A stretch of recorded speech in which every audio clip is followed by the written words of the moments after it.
Son, Morning, sir. How are you? I'm alive and well, and I still have a roof and the windows.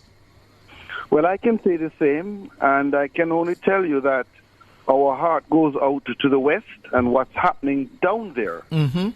We have suffered losses in the east, but nothing compares to what's happening in the west at this time. Yes, yes. But let me say this to you. On Thursday, I got some calls from individuals in the hills, the Blue Mountain Hills, indicating, and they were sending pictures, satellite systems, Starlink, showing me where an individual, a man, was stuck trying to cross the Mohawk River.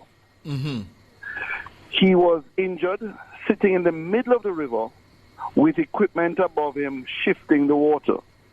So if anything took place, his life would be lost. He would have made 29. We're at 28. I tried to find a private helicopter service. None were available.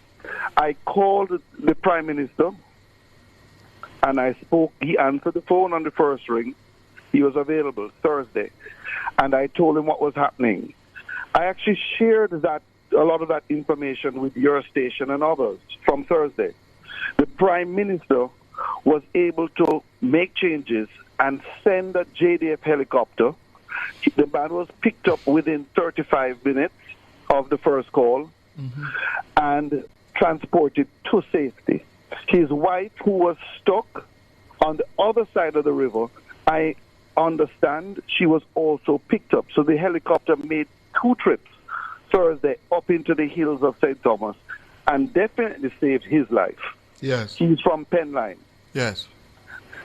I sent a WhatsApp message to the Prime Minister indicating that had taken place and all was well. I didn't even say thank you to him. I moved on. I went to Penline on Sunday, which is the first occasion that I could reach Penline. I went there with the mayor, who is also the councillor.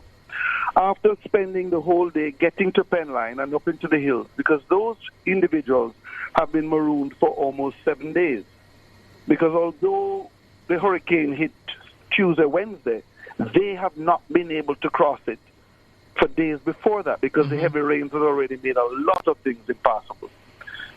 When I got into Kingston Sunday after last night, I am seeing on social media individuals indicating that the Prime Minister had denied helicopter services to the leader of the opposition.